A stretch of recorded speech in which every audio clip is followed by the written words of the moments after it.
need it at some point to strengthen commands. I need it for dogs that are less motivated for rewards, really, because I can't get them to do the same number of things for a reward because they don't care as much about rewards, right? And so I have to rely on it. So how can I introduce the concept of negative reinforcement without the fallout that we traditionally did? And how can I use it to teach the dog to understand that as a form of communication, but not use it to teach brand new behaviors all the time, right? So like I'm not going in and trying to show you how to do everything with negative reinforcement, but I need you to understand negative reinforcement so that after I've taught you the basics of the behavior, I can put it under the control of negative reinforcement sooner than later, because I found that deferring it too much creates bigger stresses in the dog who triggers it. So that's where most of my tinkering is happening these days. Like, how can I do this to get the best part of this while avoiding the things that we know are bad about its use, right? The things that should argument against their use, right?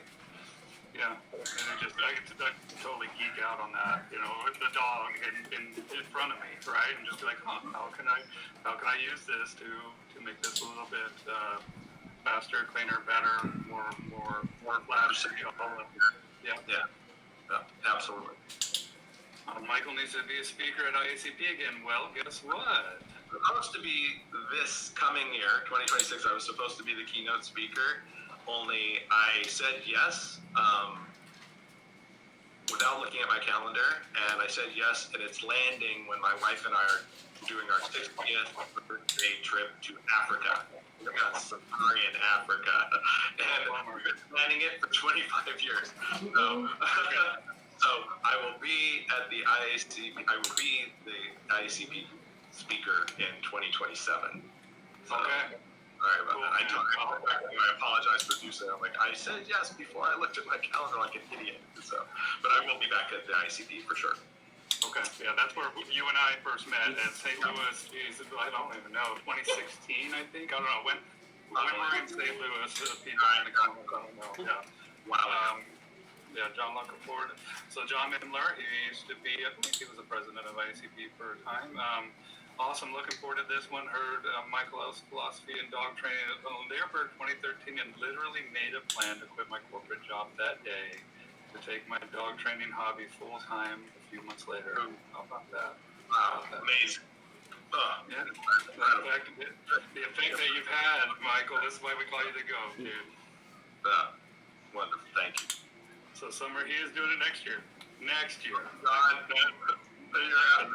The next day, yeah, there you go. Yes. So sorry, summer, but the best. So happy to have a podcast. Yes. Laura's awesome, man. She's from Costa Rica. One of my favorite places. I'll be in Costa Rica here in a couple weeks. I'm looking forward to that. Tim says hello.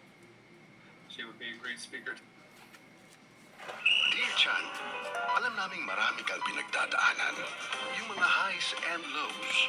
Yung hilap, Were like the first, person that I started watching and learning from, and what's crazy is like even, and I also learned like from Forrest later on, and watching you down there right now working your dog, I was like, I could see it, and I hope that maybe when you watch me work my dog, you could see some of your, of your style of training and what I do, and that's where it came from, man. Honestly, that would be amazingly humbling. That's what you always hope. So yeah, man. I'm super pumped, man. I know I'm fanboying right now, guys. But anyways, here we go. Let's start from I personally kind of right now we're talking about like the whole LA scene and everything. I do like to kind of hear about like the history.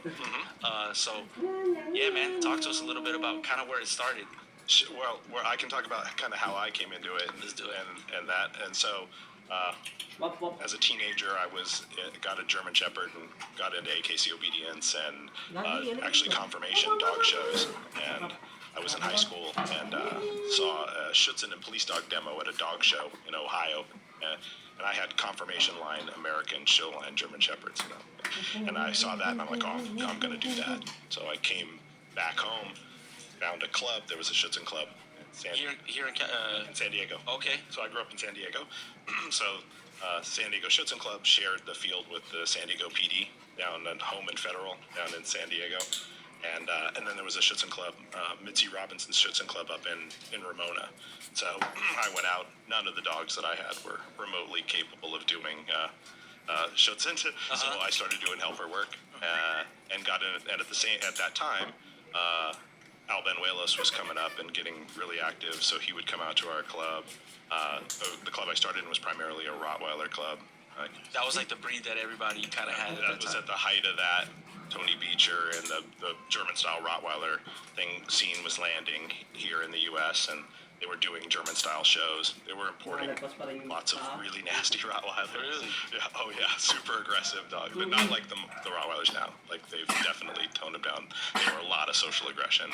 But the Rottweiler blew up at that point in time. But anyway, so that Schutzen scene, so back and forth between LA up to Leo Mueller's place out in Fontana and John Claude Ballou.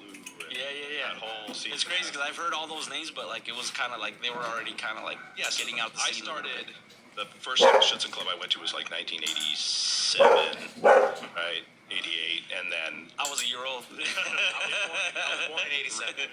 Right in the early 90s was when I was really getting active, and that whole Southern California scene. We were just talking a second ago that Omar Mueller was doing Schutzen out at Leo's club at the same time, and he had a little tiny Malinois that he was trained Before the Bulldog. Got it. Yeah. So then that was like Malinois were kind of like not really seen back then. No, I had no idea. That's where I came into the Malinois was actually Mitzi Robinson, who had a really nice. She finished 5th at the IFR, the Rottweiler Worlds. She had a really nice Rottweiler, but she imported from Germany a little Malinois. Got it. Peter Engels of von Lohenfels Kennels. And she imported this little tiny dog, but he was super cool. Like none of us had seen anything like that. And then you know Gary DeHue? I know the name. Yeah. Yeah, Gary DeHue was a really good helper, a decoy that came up at the same club I came up at the same time. Got it. And his mom was Belgian, and his dad had been an American serviceman. So he lived in Belgium till he was 10 or 12, and then he moved to LA with his dad because they split. And so he had a Rottweiler too. He didn't know anything about Malinois, but he went back on a family visit to Belgium, probably in like 1990, I'd say, and came back with VHS tapes of Belgian Ring and Malinois, and he went straight back and bought a couple dogs and brought them back. And we started playing around with Malinois, and that was that. That was the end of it for me. Like, as soon as I encountered my first Malinois, I'm like, that was it. This is the dog for me, for sure. Was anyone using Malinois for Schutzen at that time, or was it just German Shepherds and Rottweilers? Yeah, just German Shepherds, Rottweilers, Dobermans, the bull breeds, like the Bulldogs and stuff, yeah. But you had a pit bull, too, though, right? I had a pit bull, Okay. Yeah. The first dog I started was a pit bull. That's how I know Okay. Larry really well. When Larry was, when she was training Rosie, her Schutzen 3 bitch back then, I had a red-nosed female. Got it. Juliet. Got it. Yeah, at the same time. And so what was it about the Malinois that you were like, this is for me? I didn't realize you could have a dog with that much drive, that much desire to bite, that much aggression, and that much handler orientation. I think people misunderstand Malinois a lot. They're sensitive to their handler. They're socially sensitive, and they're really touchy-feely with you. And so I was totally surprised by that. And I never really liked the heavy-handed aspects of sport work, of dog training. Yep. And a lot of the working line German Shepherds, if you got a good one, they were so insensitive, and people put so much pressure on them to get them to do stuff. And the Malinois, here I had these dogs that were really sensitive to the handler, but not sensitive to the decoy at all. Like the bite work, zero sensitivity, but really responsive to you, and allowed me to kind of train the way that I wanted to train at the time when we were just really starting to experiment in a big way with reward-based training in a detailed way. So like from the beginning you saw something that you didn't like wasn't appealing to you, like the way that training was back then? I mean, it was very normal. Yeah, it was totally normal. It never felt good. You know what I mean? There's this. I came up in AKC obedience at the time, and it was old school Keeler method stuff, straight up 6-foot leash and a choke chain.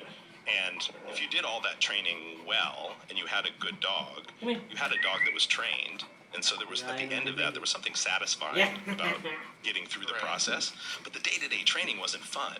Right. Like you get out there, you're being hard on the dog constantly. It all feels like a battle. It feels like none of that stuff, even if you did it well, was enjoyable to do. Right. You know, it felt like it was necessary. And once you started to realize that, hey, maybe it's not necessary, maybe there's another way to do this, then that was incredibly liberating and exciting. Got it. Would you consider yourself one of the pioneers in getting away from heavy-handed training?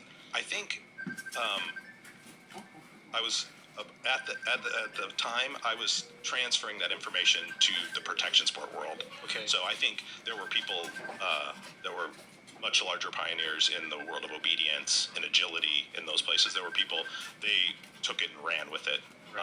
It was sort of slow to make its way into the world of protection sports. Right. I would say the protection sport world was 5 to 10 years behind kind of the agility and obedience people in terms of their buying into more reward-based methods. Did you learn that style of training because you were in the AKC obedience? Because you did say that when you did get into the AKC obedience, it was still 6 foot one shooting choke. Yeah, at the time that I was doing it, I was a teenager, so that was the only thing that was really available. Right. So where did you find the information as far as reward-based training? So a lot of experimentation. So I wish I